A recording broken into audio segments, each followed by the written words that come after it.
ओम नमो भगवते वासुदेवाय। ओम नमो भगवते वासुदेवाय।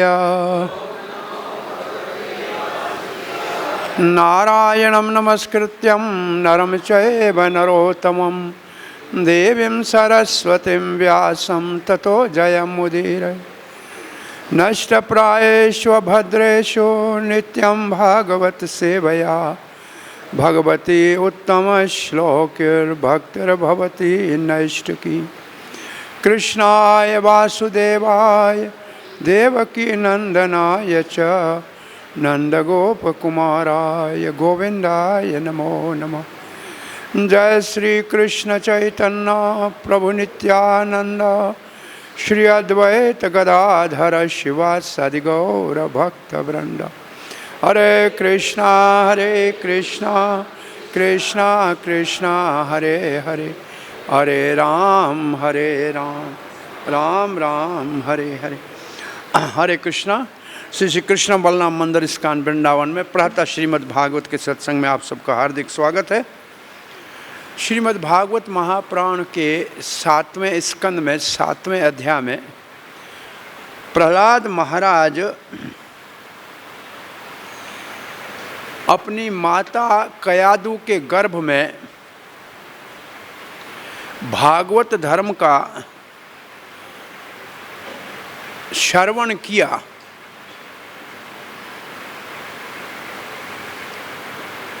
उसके अंतर्गत आज हम 19-20 श्लोक का या 20-21 जो भी है उस श्लोक का आज पाठ करेंगे। एक भगवत गीता में भगवान श्री कृष्ण ने शिक्षा में कहा है कि मेरी इस शिक्षा को, कौन सी शिक्षा को? भगवत गीता की शिक्षा को। और भगवत गीता की शिक्षा भी भागवत धर्म है, क्योंकि भगवान ने दिया है तो भागवत धर्म है। श्रद्धालुओं को बताना और श्रद्धालुओं को मत बताना, ये कहा है ना। प्रहलाद महाराज ने जब उनके पिता ने पूछा हिरण्याकश्यप ने तुम कहाँ से सीख के आए हो, नहीं बताया। क्यों नहीं बताया? श्रद्धा नहीं थी। उनके दोनों गुरु षंड और अमर्क ने पूछा तू कहाँ से सिखा के आया, हमने नहीं सिखाया है, नहीं बताया। एक और कारण बताए कि अपने आप कोई नहीं सीख सकता है, किसी के सिखाने से नहीं सीख सकता है। बहुत से कारण बताए, परंतु असली कारण बताया ही नहीं। पर जब सहपाठियों ने प्रहलाद से पूछा कि हमारे गुरु ने तो नहीं पढ़ाया, आप कहाँ से सीख के आए हो, तब उनको बता दिया, क्योंकि वो श्रद्धालु थे। अभी तक वो बिगड़े नहीं थे। तो एक तो इससे ये सिद्धांत स्थापित होता है जो प्रहलाद महाराज की शिक्षा का महत्वपूर्ण है, कौमारम आचरेत धर्म भागवताम ई है। जब बच्चा 5 वर्ष का है ना, तभी उसको भागवत धर्म सिखा देना चाहिए, क्योंकि तब वो श्रद्धालु नहीं होता है, नास्तिक नहीं होता है, कामी नहीं होता है, ईर्ष्यालु नहीं होता है, उसमें ये सब दोष नहीं होते हैं। तो भागवत धर्म उस वक्त सिखाना चाहिए। अब हमारे पास ये प्रणाली समाप्त हो गई है, इसलिए भागवत धर्म उतना शक्तिशाली रूप से जो है विश्व में व्यापक नहीं है। प्रभुपाद जी ने इसलिए गुरुकुलों की स्थापना की कि बचपन से ये सिखाया जाए। ये बहुत बड़ी महत्वपूर्ण, समाज के सुधारने के लिए या मानवता के नापदंडों को जो है मर्यादा में रखने के लिए अति आवश्यक है, परंतु ये इस वक्त बिगड़ा हुआ है। और दूसरा सिद्धांत स्थापित होता है, तो ये प्रहलाद महाराज ने अपने सहपाठियों को बता दिया मैं कहाँ से सीख के आया हूँ। उत्तर क्या दिया? भगवान नारायण के साक्षात शिष्य देव ऋषि नारद मेरे गुरु है। तो बच्चों ने कहा आपके गुरु वो कहाँ हैं, आप तो हमारी उम्र के हैं, हमारे साथ हैं, कहाँ आपको सिखाया, कब सिखाया? तो उन्होंने उत्तर क्या दिया कि मैं मेरी माता कयादु के गर्भ में था, मेरा पिता तपस्या करने चले गए थे और देवराज इंद्र मेरी माता का अपहरण करके और मुझ गर्भ स्थित शिशु का भ्रूण हत्या करना चाहते थे। लेकिन देवऋषि नारद ने परंतु मेरी रक्षा की। देवऋषि की कृपा से, इंद्र के कोप से मेरी रक्षा हो गई और मेरी माँ और मैं देवऋषि नारद के आश्रम में रहे। अब साधु के आश्रम में तो हरी कथा ही होती है, नारद जी और क्या करेंगे, कथा बताते थे। तो मेरी माँ भी सुनती थी, तो मेरी माँ सुनती थी तो मैं गर्भ में सुनता था। अब ये सूक्ष्म तत्व है बहुत। ये जो दिव्य ज्ञान है, जो भगवान का नाम है या दिव्य ज्ञान है, इसको कोई संसार की बाधा रोक नहीं सकती। और जीव आत्मा सच्चित आनंद है।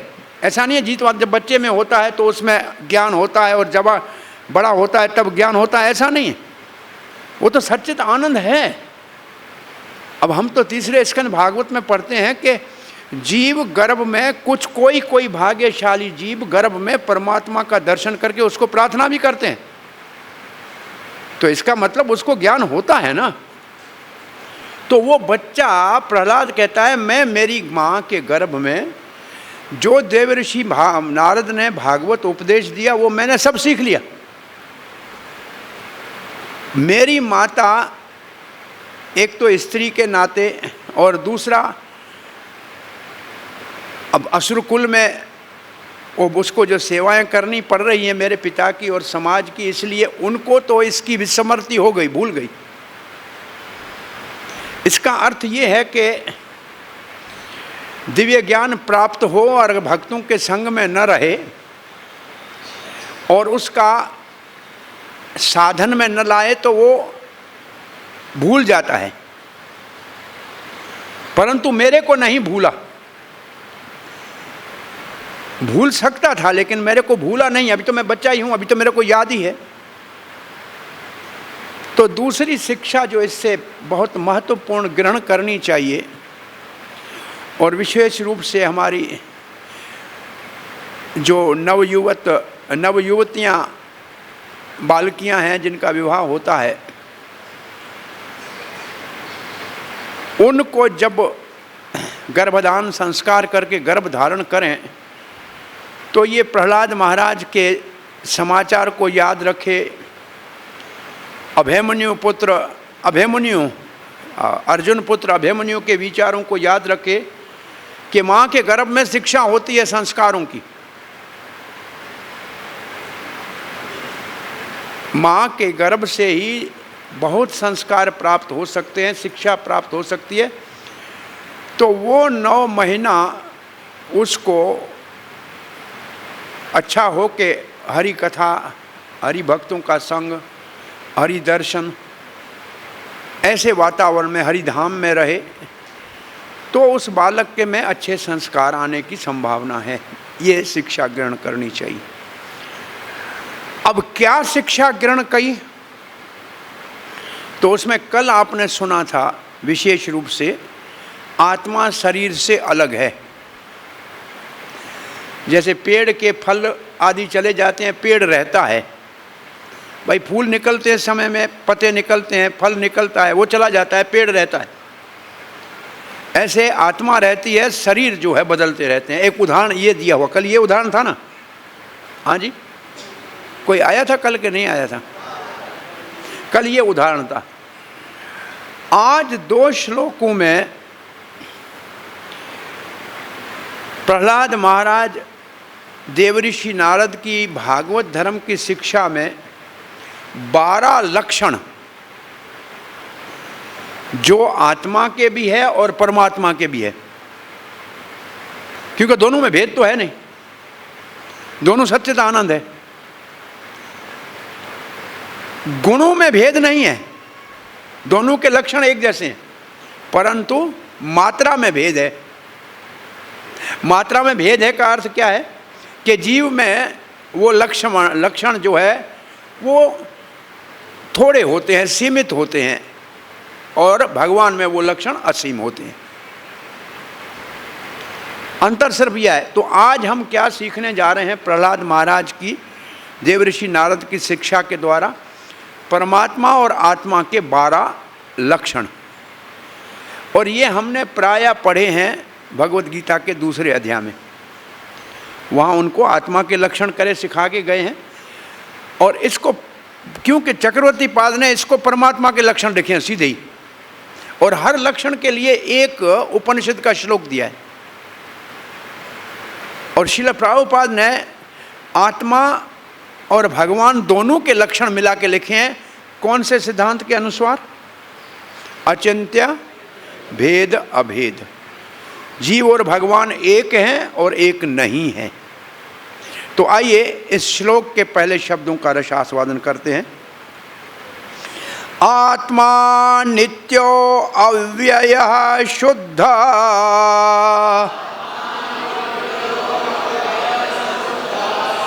एक क्षेत्रज्ञ आश्रयः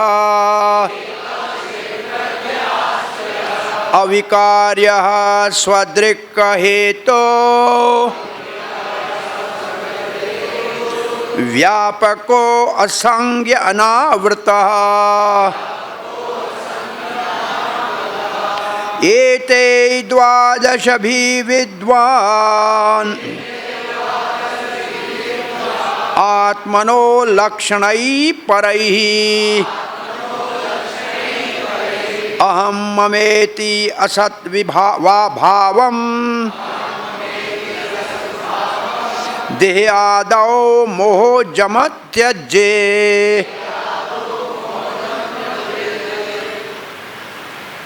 आत्मा नित्य अव्यय शुद्ध एक क्षेत्रज्ञाश्रयः अविकार्यः स्वदृक् हेतो व्यापको असंज्ञ अनावृतः एतद्वादशभि विद्वान् आत्मा के और परमात्मा के विद्वान जानते हैं। काहे के लिए जानने की ज़रूरत क्या है, क्यों जानना चाहिए, उसका कारण बता रहे हैं कि ये जानने से विद्वान कहते हैं व्यक्ति मैं और मेरा जो संसार में बंधन का कारण है उससे मुक्त हो जाएगा। अगर ये जानेगा तो असत भाव जो संसार में है, जो असत चीज़ों को अपना मानता है, उससे मुक्त हो जाएगा। तो जानना इसलिए ज़रूरी है। अब प्रभुपाद जी के शब्द अर्थ को सुनिए। आत्मा आत्मा पूर्ण पुरुषोत्तम भगवान का अंश, नित्य जन्म या मृत्यु से रहित, क्षीण होने अव्ययः क्षीण होने की संभावना से रहित, शुद्ध आसक्ति तथा वृत्ति के भौतिक कलमश से रहित। तो हम अगर शुद्ध होंगे तो क्या होना चाहिए हमें? आसक्ति, और आसक्ति के साथ दूसरा शब्द क्या है? वृत्ति। आसक्ति और वृत्ति से मुक्त। आसक्ति को राग कहते हैं, वृत्ति को असल में ये है राग और द्वेष। सही माना में इसके लिए शब्द है राग द्वेष से मुक्त। शुद्ध वो है जो राग द्वेष से मुक्त है। आसक्ति और वृत्ति, वृत्ति तो बहुत अच्छा लक्षण है साधु का, आसक्ति भी अच्छा लक्षण है साधु का। भाई भगवान कहते हैं मुझ में आसक्त हो, मैं आसक्त मना। होने क्या चाहिए शब्द यहाँ? राग द्वेष से रहित। सही शब्द इसका अर्थ होगा। और प्रभुपाद जी ने अंग्रेजी में इसके लिए शब्द लिखा है शुद्ध। अटैचमेंट एंड डिटैचमेंट, राग और द्वेष। सही माना में इसके लिए जो शास्त्रिक शब्द है राग द्वेष से रहित, क्योंकि बंधन तो राग द्वेष से होता है ना। आसक्ति और वृत्ति ये तो अच्छे लक्षण है, ये तो मिला होने चाहिए हमारे अंदर। उनके साथ एक शब्द लिखा है अंग्रेजी में, भौतिक आसक्ति से मुक्त। तो भौतिक शब्द यहाँ आया नहीं है हिंदी में, है?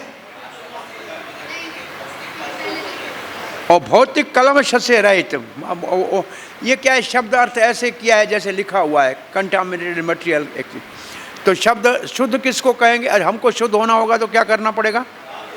राग द्वेष से। ये राग द्वेष और अभिनिवेश और अविद्या, ये माया के 5, क्यों कहते हैं इसको? माया के 5 पर्व हैं। कौन से 5 के नाम है यदि कोई सबको याद है? 5 ये राग द्वेष अभिनिवेश विपर्यय और अविद्या, ऐसे ना 5 है। अस्मिता, अस्मिता एक अस्मिता है, अस्मिता है, बराबर अस्मिता है। ये माया के 5 पर्व हैं। ये 11वें स्कंद में इसका वर्णन है। माया इन 5 प्रकार से लोगों को मोहित करती है। अब आगे पढ़ रहे, एक अकेला, क्षेत्रज्ञ जानने वाला, अतएव भौतिक शरीर से पृथक, आश्रय मूल आधार, अविक्रिय शरीर की तरह परिवर्तन नहीं होता,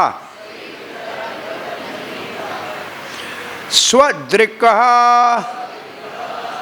आत्म प्रकाशित, हेतु समस्त हेतु कहाँ है? समस्त कारणों के कारण,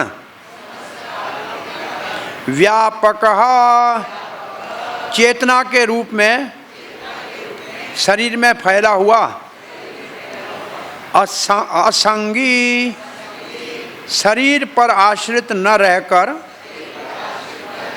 एक शरीर से दूसरे में देहांतर करने के लिए मुक्त, अनावृत भौतिक कलमश के द्वारा आच्छादित नहीं, एतही इन सबों के द्वारा, द्वादश भी 12 विद्वान व्यक्ति जो मूर्ख नहीं है, अपितु वस्तु के यथारूप से परिचित है, आत्मनः आत्मा के लक्षणों से, परैहि दिव्य, अहम मैं ये शरीर हूँ, ममा मेरा, इस शरीर से संबंधित प्रत्येक वस्तु मेरी है, इति इस प्रकार असत्य भावम जीव की मिथ्या धारणा, देह आदौ अपनी पहचान भौतिक देह से और फिर अपनी पत्नी, संतान, परिवार या जाति, राष्ट्र इत्यादि से करना, मोहजम मोह ज्ञान से उत्पन्न, मोहमय ज्ञान से उत्पन्न, त्यजेता त्याग देना चाहिए। तो 12 लक्षण आत्मा के, इसमें आप सबको अर्थ समझ में आया अच्छी तरह से। आत्मा नित्य अव्यय शुद्ध एक क्षेत्रज्ञ आश्रय अविक्रिय स्वदृक् हेतु और फिर क्या है? व्यापक और असंग और अनावृत। लिख लो ये 12, कोई कागज़ पेन हो ना, याद कर लो। ये याद नहीं होंगे, बाहर निकलते ही भूल जाएंगे। ये असल में हमारा अपना धन ये है, हमारी पहचान ये है। अगर आपसे कोई बाहर जाओ और पूछे कि आपका नाम क्या है, और आपको मेरा नाम क्या है, तो लोग कहेंगे पागल है। अरे ये आपका नाम है पूरा लंबा चौड़ा। आप कौन है? बोला मैं आत्मा हूँ, मैं नित्य हूँ, मैं अव्यय हूँ, मैं शुद्ध हूँ, मैं एक हूँ, मैं क्षेत्रज्ञ हूँ। ये आपको अगर नहीं आता है तो फिर आपको क्या कहना चाहिए? विद्वान नहीं है। विद्वान के लिए प्रभुपाद ने क्या शब्द लिखा है? जो मूर्ख नहीं है। इसका मतलब अगर ये नहीं आते हैं तो हम क्या हैं?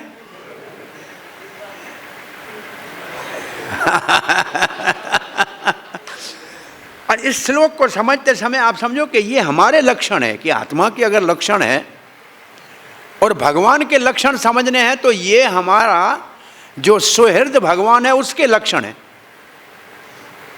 तो ये हमको आना चाहिए कि नहीं आना चाहिए? इसको केवल आना नहीं चाहिए, इसको अनुभूति होनी चाहिए इसकी, कि ये हमारी अस्तित्व है, स्थिति हमारी ये है। तभी हम असल में वो जो असद मोह है उससे मुक्त होंगे। तो ये 12 शब्द ही बाहर निकलते याद नहीं रहेंगे तो हमारी स्थिति क्या होगी? बताइए, क्या हमको क्या समझना चाहिए? कि हम विद्वान नहीं हैं। ठीक है ना? ये 12 लक्षण पक्के याद करने, आज समझ लो कि हम क्या हैं, इस श्लोक के आधार पे समझना चाहिए। अब श्रील प्रभुपाद जी के द्वारा इसका अनुवाद पढ़ते हैं। आत्मा परमेश्वर या आत्मा, अब प्रभुपाद जी आत्मा के 2 अर्थ लिख रहे हैं सीधे। आत्मा परमेश्वर या जीवों का सूचक है। देखो, आत्मा के अर्थ शास्त्र में आपको मिलेंगे, शरीर भी मिलेगा, मन भी मिलेगा, आत्मा भी मिलेगा, परमात्मा भी मिलेगा। परंतु कहाँ कौन सा इसका अर्थ है वो उस प्रसंग के अनुसार निकालना पड़ेगा, क्योंकि इससे पहले आत्मा की बात हो चुकी है। तो ये परमात्मा के लक्षण है, ऐसे चक्रवर्ती पाद कहते हैं। उन्होंने साफ लिखा है परमात्मा सीधा। सो अब आत्मा के 2 अर्थ कौन से हो गए यहां? जीवात्मा और भगवान, परमेश्वर या जीवात्मा। ठीक है, ये दोनों ही आध्यात्मिक है। ये आत्मा की परिभाषा प्रभुपाद ने दी, ये दोनों ही आध्यात्मिक है। ये है आत्मा की परिभाषा कि दोनों जड़ नहीं है, दोनों चेतन है। और इसलिए आगे श्लोक इसमें लिखा हुआ है।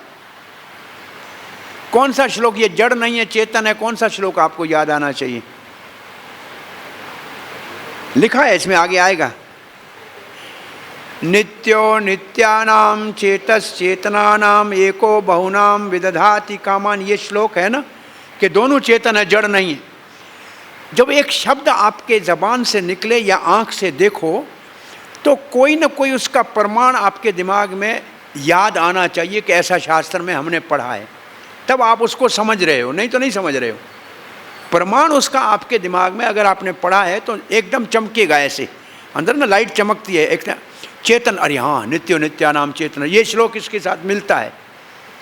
तो ये आपके अध्ययन का साधन होना चाहिए। अब प्रभुपाद जी आगे लिखते हैं, आध्यात्मिक है। अब लिखते हैं जन्म मृत्यु से मुक्त है। ये किसका अर्थ है? नित्य का।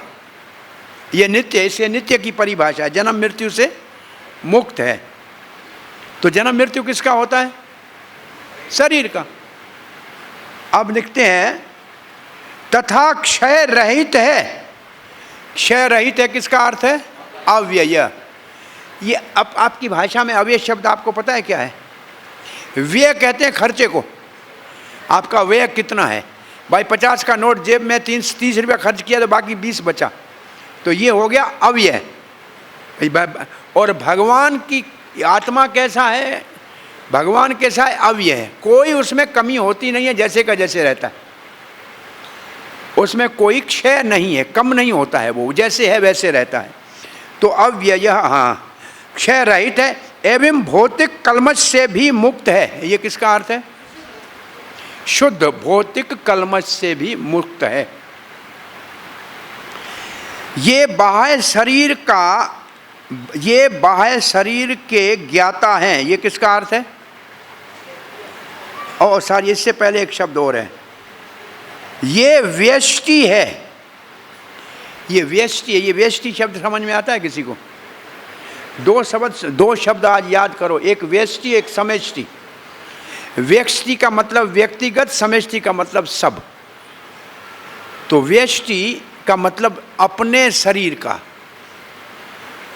व्यष्टि व्यक्तिगत एक, और समष्टि सब। इसको ऐसे समझना चाहिए, मैं मेरे शरीर को जानता हूं तो मैं हूं व्यष्टि ज्ञाता, और भगवान सब शरीरों को जानते हैं इसलिए वो है समष्टि ज्ञाता। तो व्यष्टि और समष्टि का अर्थ आपको समझ में आया? व्यष्टि व्यक्तिगत, समष्टि सब। तो ये व्यष्टि शब्द किसके लिए है श्लोक में? एक, एक। और उसके बाद कौन सा शब्द है देखो? क्षेत्र। अब ये क्षेत्रज्ञ तो एक पूरा अध्याय है भगवत गीता का, क्षेत्रज्ञ एक पूरा अध्याय है। तो क्षेत्र का मतलब है शरीर, ज्ञ का मतलब है उसको जानने वाला। और भागवत में लिखा है क्षेत्रज्ञ दो हैं, और गीता में क्षेत्रज्ञ दो हैं, मालूम है ना? क्षेत्रज्ञ दो हैं, एक जीवात्मा एक परमात्मा, दोनों क्षेत्रज्ञ हैं। जीवात्मा अपने क्षेत्र का समाचार जानता है, परमात्मा सब क्षेत्रों का जानता है। तो यहां एक का अर्थ क्या लिखा है? व्यष्टि। क्या लिखा है? व्यष्टि। मैं इसको अंग्रेजी में देख लो। एक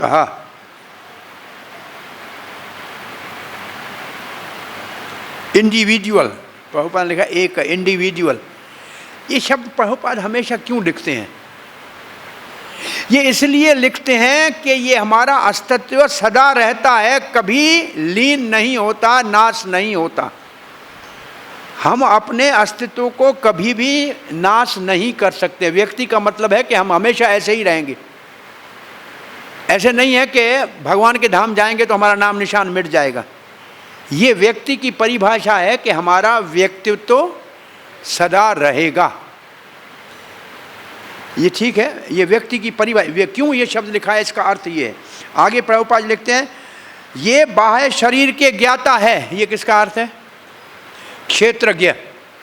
तो क्षेत्र क्या है? बाह्य शरीर, और उसको जानने वाला आत्मा। प्रत्येक वस्तु के आश्रय हैं, आधार हैं। आश्रय का अर्थ है प्रत्येक वस्तु के आश्रय और आधार हैं। तो आत्मा इस शरीर का आधार है, आत्मा नहीं रहेगा तो शरीर नहीं रहेगा। और परमात्मा सारे जगत का आधार है, उसके बिना जगत नहीं चलेगा। तो दोनों का आधार है। ये भौतिक परिवर्तन से मुक्त हैं। ये किसका अर्थ है?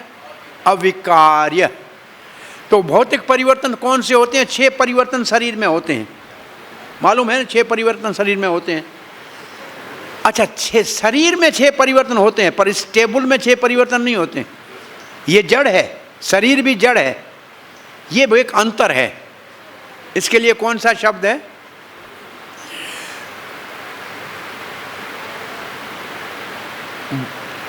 जिस शरीर में आत्मा है उसमें 6 परिवर्तन होते हैं।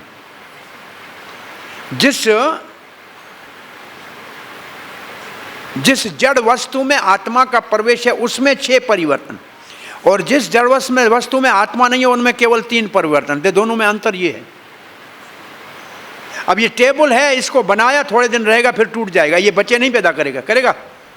टेबल अपने आप से कुछ और पैदा करेगा? नहीं करेगा।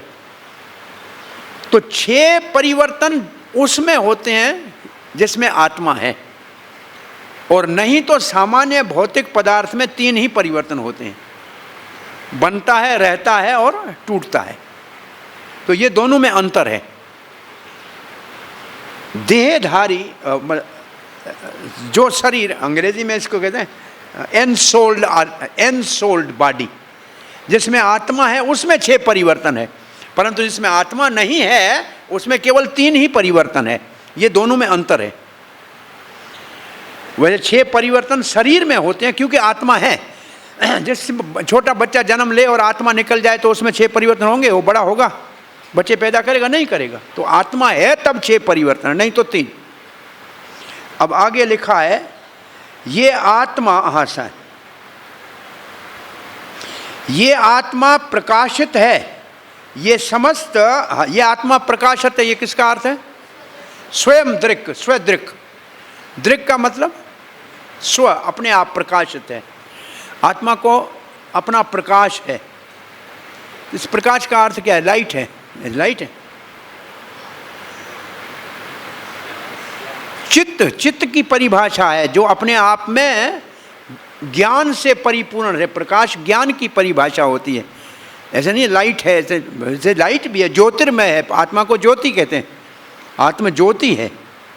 तो स्वयं प्रकाशित है, किसी और के प्रकाश की जरूरत नहीं है। और फिर क्या लिखा है?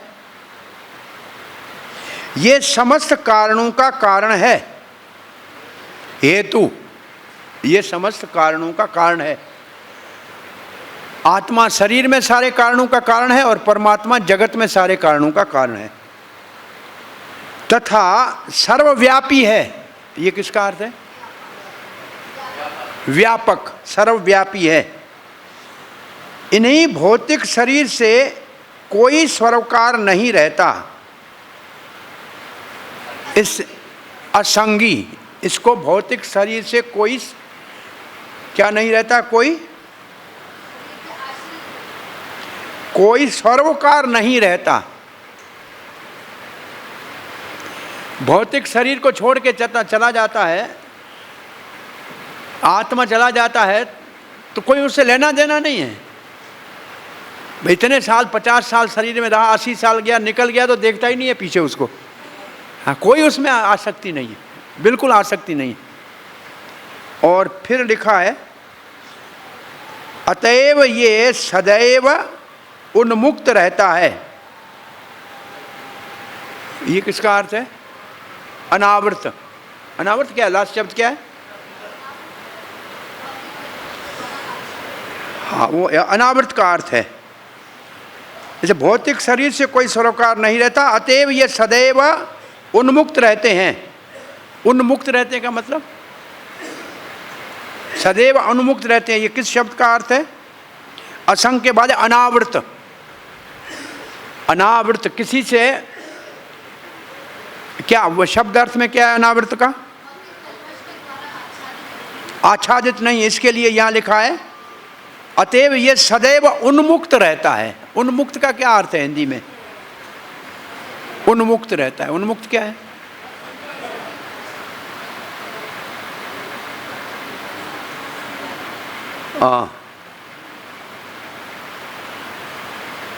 अनावृत, not covered by material contamination.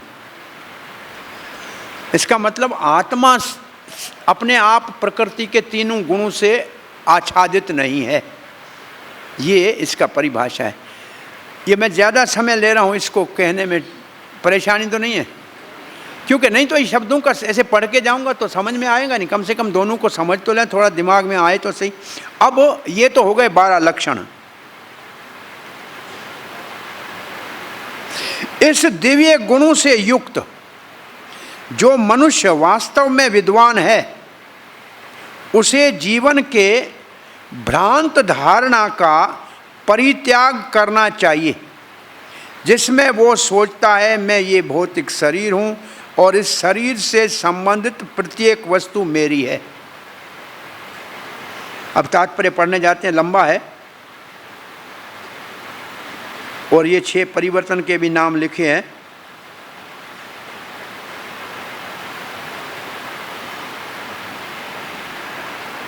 तात्पर्य पढ़ने जा रहे हैं, ठीक है। भगवत गीता के 15:7 में कहा गया है। 15:7 में क्या कहा गया बोलिए? ममैवंश जीवलोके जीवभूत सनातन मनशिष्टानि प्रकृति स्थानि करिष्यति। तो इससे प्रभुपाद जी क्या कहना चाहते हैं? सारे जीव मेरे अंश हैं, अतएव सारे जीव गुणात्मक रूप से पूर्ण पुरुषोत्तम भगवान के ही समान हैं। इसका अर्थ क्या है? क्योंकि जिसके अंश है उसके सारे गुण उसमें है। पर क्या शब्द लिखा है? गुणात्मक रूप से। इसका मतलब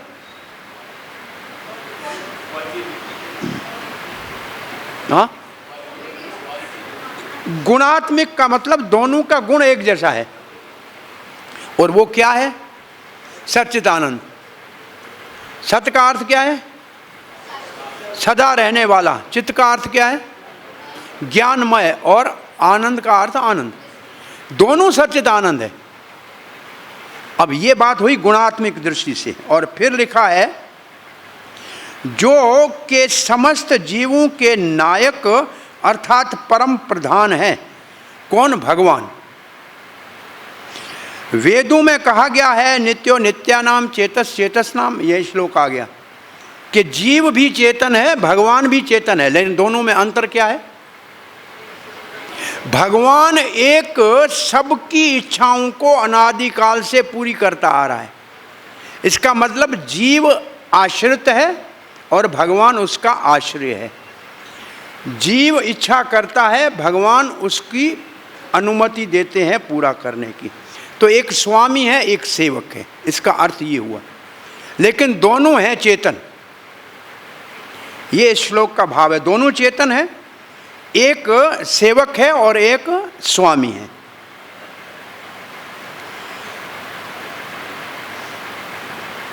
भगवान प्रधान जीव है, आधीन जीवों के नायक हैं। प्रधान जीव है, आधीन जीवों के नायक का क्या अर्थ हुआ? वो प्रधान है का मतलब स्वामी है, और अन्य जीवों का नायक है का इसका मतलब जीव सेवक हैं और वो स्वामी हैं। चूंकि सारे जीव ईश्वर के प्रतिरूप या अंश हैं, अतएव उनके गुण परमेश्वर के गुणों से भिन्न नहीं होते। जीव के गुण भगवान जैसे होते हैं, जिस प्रकार समुद्र के एक बूंद की रासायनिक संचाह संरचना स्वयं विशाल समुद्र जैसी होती है। ये उदाहरण दे रहे हैं प्रभुपाद जी। एक समुद्र के बूंद में देखो कि नमक कितना है, वो 80% है, तो सारे समुद्र में 80% है। तो इस दृष्टि से दोनों में कोई अंतर नहीं है। और फिर ये उदाहरण हो गया। अब इसकी बात को आगे प्रभुपाद जी कहते हैं, इस तरह गुण में एकत्व किंतु मात्रा में अंतर होता है। अब इसका अर्थ क्या हुआ? भाई आपके घर में गंगा जल पड़ा है छोटी सी बोतल में, और हरिद्वार में भी गंगा बह रही है, तो आप उसको भी गंगा जल कहेंगे, उसको ही कहेंगे। दोनों में अंतर है कि नहीं है? आपके घर का गंगा जल गंगा का काम करेगा, परंतु उसके अंदर आप डुबकी नहीं लगा सकते, उसके अंदर मछलियां नहीं तैर सकती, उसके अंदर नाव नहीं चल सकती। तो दोनों में अंतर है ना। ऐसे ही जीव गुण ऐसे ही है, लेकिन है बेचारा अणु कि तो क्या है, और भगवान के भी गुण वही है, लेकिन वो क्या है? विभू। तो एक अणु एक विभू, तो मात्रा में अंतर है, गुणों में अंतर नहीं है। अब प्रभुपाद जी लिखते हैं, कोई व्यक्ति नमूने के रूप से जीव को समझकर पूर्ण पुरुषोत्तम भगवान को समझ सकता है, क्योंकि ईश्वर के सारे गुण जीवों में सूक्ष्म मात्रा में पाए जाते हैं।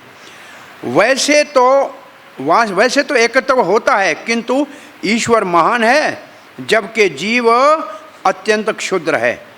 अणोरण्यम महतो मह्यम, कठोपनिषद का श्लोक है। अब यहाँ इस लाइन में प्रभुपाद ने क्या हमको समझाया, क्या बोला है? हाँ जी, अपने आप को समझने से ईश्वर को समझ सकते हैं। इसको लिख के इसको कहते हैं जो खंडे सो ब्रह्मांडे, जो पिंड में है वो ब्रह्मांड में है, जो हमारे अंदर है वो सारी दुनिया में वही है। तो अपने आप से भगवान को समझा जा सकता है। इसका मतलब दोनों में एकता है, परंतु ये एकता बराबर की नहीं है। उसके लिए दो शब्द कौन से लिखे हैं? भगवान क्या है, हम क्या हैं? हम शूद्र हैं, भगवान महान है। सारे जीव परमाणु से भी छोटे हैं, किंतु ईश्वर महानतम से भी महान है। महानता संबंधी हमारी धारणा को आकाश द्वारा व्यक्त किया जाए। बड़ा किसको हम दुनिया में मानते हैं? ओ आकाश बहुत बड़ा है, ये आकाश सबसे बड़ा है ना, हम ऊपर देखते हैं तो। परंतु भगवान इस आकाश से भी अनंत गुना बड़े हैं। तो कितने भगवान बड़े हैं इसकी कोई हम गणना नहीं कर सकते हैं, क्योंकि हम आकाश को असीम रूप से विशाल मानते हैं, किंतु ईश्वर आकाश से भी विशाल है। इसी प्रकार हमें ज्ञात है कि सारे जीव अणु से भी छोटे आकार में बाल की नोक के 10,000 भाग के तुल्य, फिर भी जीव तथा पूर्ण पुरुषोत्तम भगवान दोनों में समस्त कारणों के परम कारण होने का गुण पाया जाता है। इसका मतलब क्या, इतना छोटा जीव है, इतना छोटा जीव है, लेकिन इतने बड़े शरीर को, हाथी के शरीर को चला रहा है, उसके अंदर जितने कार्य होते हैं सारा कर रहा है, क्योंकि भगवान सब कारणों का कारण है, तो जीव अपने शरीर के सारे कारणों का कारण है। तो ये प्रभुपाद जी हेतु की परिभाषा लिख रहे हैं जो ऊपर है। निस्संदेह जीव की उपस्थिति के कारण ही शरीर का अस्तित्व है और उसमें परिवर्तन होते रहते हैं। इसी प्रकार इस ब्रह्मांड के भीतर परमेश्वर के होने से ही भौतिक नियमों द्वारा नियंत्रित परिवर्तन घटित होते रहते हैं। शरीर में आत्मा है तो शरीर उठता है, बैठता है, खाता है, चलता है। ब्रह्मांड में आत्मा है इसलिए ऋतुएं बदलती हैं, सूर्य उगता है। ये सब किसके आ गया? ये वेदों का श्लोक है। सूर्य मेरे भय से उगता है, चंद्रमा मेरे भय से रोशनी देता है, पृथ्वी अपनी जगह पे। तो ये संसार चलता है परमात्मा के कारण और शरीर चलता है आत्मा के कारण। तो अपने को समझ के भगवान को समझना है, उसी की परिभाषा है। एक शब्द महत्वपूर्ण है, जैसे कि भगवत गीता में 9:4 में बताया है। 9:4 क्या है? मैं सब में हूँ, सब मुझ में है। तो भगवान और भगवान की शक्तियों में कोई अंतर नहीं है, इसलिए भगवान एक है। तो एक की परिभाषा ये है, हाँ, मत स्थानि सर्वभूतानि न चाहम तेषुम अवस्थितः। प्रत्येक वस्तु चाहे भौतिक हो चाहे अथवा आध्यात्मिक हो, जिसमें पृथ्वी जल वायु आकाश अग्नि जो भी है और जीव समस्त आत्मा के पद पर स्थित है। यद्यपि प्रत्येक वस्तु पूर्ण पुरुषोत्तम भगवान से उद्भूत है, किंतु कोई ये नहीं सोचे कि परम भगवान किसी अन्य वस्तु पर निर्भर है। इसका अर्थ है भगवान से सब निकलता है, लेकिन ऐसा नहीं है कि भगवान उनके आधार पे जी रहे हैं। भगवान परम स्वतंत्र है। ईश्वर तथा जीव दोनों ही पूर्णतः चेतनमय हैं। जीवों के रूप में हम अपने शारीरिक अस्तित्व के प्रति सोचते हैं, सचेत हैं। इसी प्रकार भगवान विराट दृश्य जगत के प्रति सचेत है। इसका मतलब हमारे को हमारे शरीर का कहीं थोड़ी चूंटी काटती है तो पता लगता है ना, इसको कहते हैं चेतना है। ऐसे सारे ब्रह्मांड में कोई घटित होता है तो भगवान उसके चेतन है। इसका अर्थ ये है कि हमारे शरीर की आत्मा हमारे शरीर में, ब्रह्मांड पूरे की आत्मा गर्भोदक्षाई विष्णु, सारे प्रकृति पूरे अनंत कोटि ब्रह्मांडों की आत्मा कारुणदक्षाई विष्णु। तो हर एक छोटे छोटे से लेके बड़े तक सबकी अंदर चेतन है, तब काम कर रहा है। चेतन नहीं होगा तो काम नहीं होगा। और अब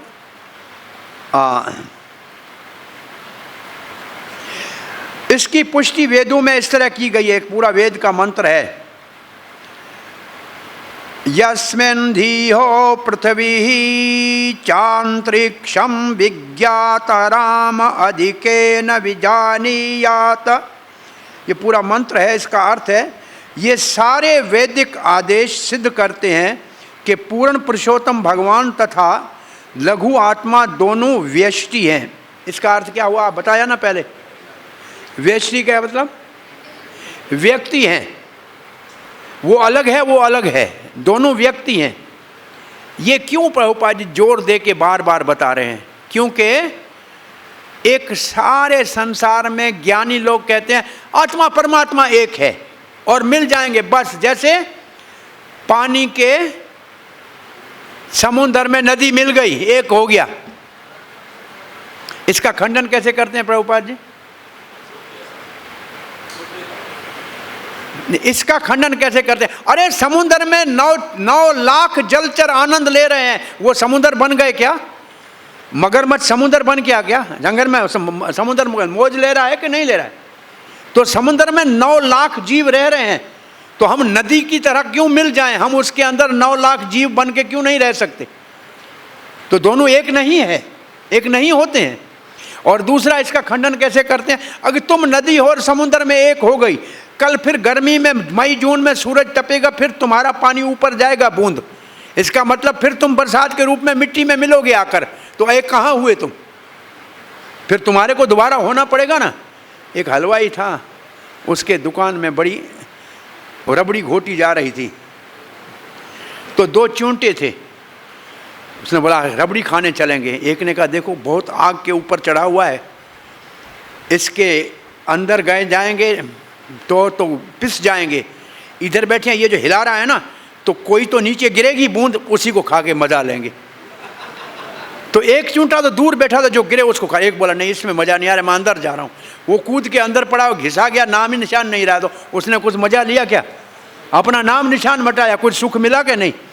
जो चूंटी बाहर बैठी थी वो तो खा के मौज कर रही थी, एक एक जो गिर रहा था उतना ही बहुत है, जो अंदर गई उसने अपना नाम निशान मिटा दिया।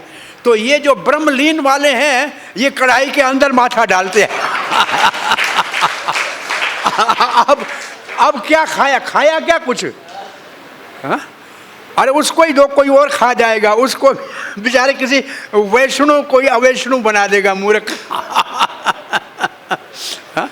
तो ये गलत हो गया ना, धारणा गलत हो गई ना। तो प्रभुपाद जी यहाँ वैष्णि शब्द लिखने का परिभाषा ये है। अब 2 मिनट मेरे को पढ़ना पड़ेगा, इस आज का तात्पर्य पूरा करना है, आप रुकिएगा मुझे। हाँ,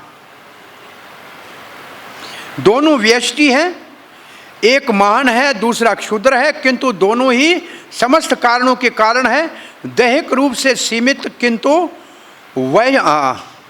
वैश्विक दृष्टि से असीम।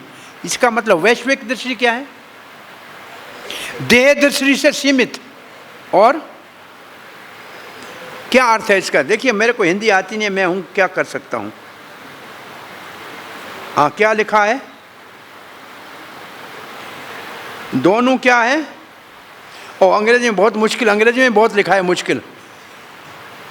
Both of them are cause of, ठीक है, the corporeally limited and universally unlimited. अब ये अंग्रेजी इतनी मुश्किल है, हिंदी वाला कहाँ सीधा करेगा, है कोई विद्वान अंग्रेजी का समझेगा। The corporeally limited and universally unlimited. Corporeally limited और यूनिवर्सली अनलिमिटेड, हमको नहीं समझ में आया, यहाँ हिंदी में और समझ में नहीं आता। देखो क्या लिखा, देहिक रूप से सीमित किंतु वैश्विक दृष्टि से असीमित। इसका कोई समझा सकता है ये क्या है ये?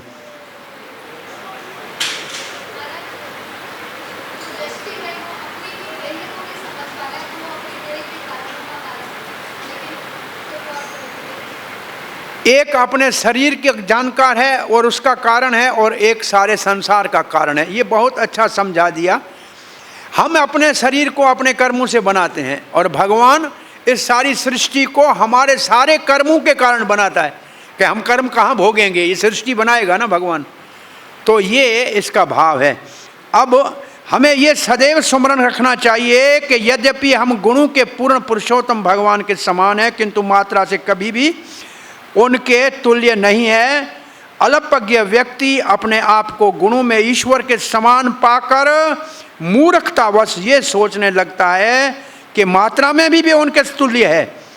उनकी बुद्धि विशुद्ध अविशुद्ध बुद्धि अर्थात असंस्कृत या कलमशग्रस्त बुद्धि कहलाती है।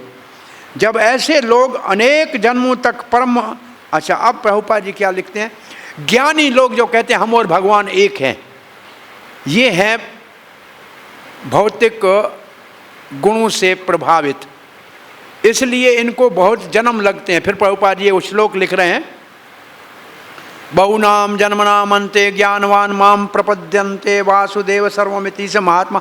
इन ज्ञानियों को बहुत जन्म लेना पड़ेगा, तब वासुदेव श्री कृष्ण सर्वत्र सब कुछ है, तब वो महात्मा कहलाएंगे और भगवान का शरण लेंगे। ये श्लोक हो गया। इस प्रकार वे महात्मा बन जाते हैं। यदि कोई इतना भाग्यशाली होता है कि वो ईश्वर के साथ अपने संबंध को समझ लेता है, ये जान लेता है कि ईश्वर महान है और आत्मा लघु है, तो वो पूर्ण ज्ञान को प्राप्त माना जाता है। और जब मनुष्य ये सोचता है कि वो भौतिक शरीर है और शरीर से संबंधित प्रत्येक वस्तु उसकी है, तो वो अहंकार में रहता है। ये अहम मम जनस्य मोहो अहम ममेति, ये माया है। इसे अपनी भ्रांत धारणा त्याग कर हर एक वस्तु से पूर्णतः अवगत हो जाना चाहिए। हो गया। तात्पर्य पूरा हो गया, लेकिन हम में से कोई मैं मेरा नहीं छोड़ेगा। एक व्यक्ति के घर में किसी के छत से पानी गिरता था बरसात में। छत मेरी और यहाँ घर आपका, आपके घर में पानी गिरता था, तो घर में खड्डा हो गया। उसने पंचायत को इकट्ठा किया कि देखो इसके घर का पानी का नाला मेरे बरसात में गिरता है, मेरे सारा फर्श टूट गया है। पंचायत ने कहा तुम्हारा पानी इसमें गिरता है? बोला हाँ गिरता है। बोला इसका फर्श टूटता है? बोला हाँ टूटता है। बोला फिर तुम नाला बदलो। बोला आप पंच परमेश्वर हो, जो कहोगे मानूंगा, जैसे आज्ञा करोगे ऐसे करूंगा, और जो कुछ कहना हो, लेकिन नाला यहीं बहेगा। और हमारा ये हाल है, इतने सारा सुनने के बाद भी मैं मेरा नहीं जाएगा। और ये सारी कथा इसलिए बताई गई कि मैं मेरा जाए, और हम तो इसमें और मैं मेरा में बढ़ गए कि आज हम पर समझ गए आत्मा है हम। अब तुम कौन होते हो? मैं जानता हूं मैं आत्मा हूं। तो ये विपरीत ज्ञान हो गया सारा। सो ये परमात्मा के गुण, आत्मा के गुण समझने से हमारे को संसार के अंदर जो मोह है उससे मुक्त होना चाहिए। अपनी पहचान हो जाए तो मोह से मुक्त हो जाएगा। एक व्यक्ति चाइना से घूमते हुए आया कि भारतवासी बड़ी विद्वान है, पता कर रहा हूँ। और वो बहुत बूढ़ा एक महात्मा के पास चला गया। उसको बोला आपके देश में आत्मज्ञान का इतना सा प्रचलन है, बताइए कि आपकी अनुभूति क्या है। उसने कहा मेरी अनुभूति ये है कि आत्मा अमर है, शरीर नाशवंत है, बस इतना ही बोला। तो उसने कहा ये तो आसान है, बच्चा भी समझ सकता है। बोला बच्चा समझ सकता है, लेकिन इसको अनुभव करने के लिए उम्र लग जाती। ये समझना तो समझ में आता है, जान लेते हैं, मानने में कई जन्म लगते हैं, बहुत जन्म लगते हैं। और ये समझते भी हैं। अब ये फ़ोन में मेरा है, मेरा समझ रहा हूँ ना, मैं मेरा है, मैं कह रहा हूँ मेरा है ना। यहाँ छोड़ के जाऊँ, वहाँ मैं उठ के मुझे बुलाएगा पीछे के कहाँ जा रहे हो प्रभु, आपका फ़ोन रहेगा, कहेगा हाँ। तो एक तरफ से मैं इसको मालिक बन के बैठा हूँ, मेरा है मेरा है मेरा, मैं कह रहा हूँ ना। तो दुनिया की जड़ चीज़ों को मेरा मेरा मानने की मूर्खता हम कर रहे हैं। ये तो हमको जानते भी नहीं है, जानते हैं क्या? तो ये मूर्खता है कि नहीं है? भाई मैं मेरा मेरा करता हूँ, ये मेरे को जानता है। ये तो हुई जड़ की बात। और चेतन की बात, ये मेरा बेटा है, ये मेरी पत्नी है, मेरा भाई है, ये मेरा मित्र है। मरने के बाद कोई घर में 24 घंटा रखता है किसी को? हाँ, 24 घंटे घर में नहीं रखता। क्यों?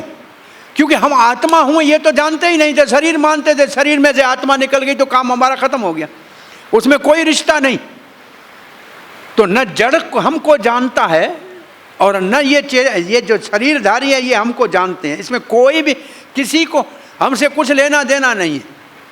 वो मैं माता जी को कभी कथा में कहा था, आपको सुना है, जब प्राण निकल जाएंगे ना तो घर वालों को रोना बाद में आएगा, सोना पहले याद आएगा, कान में निकाल लो।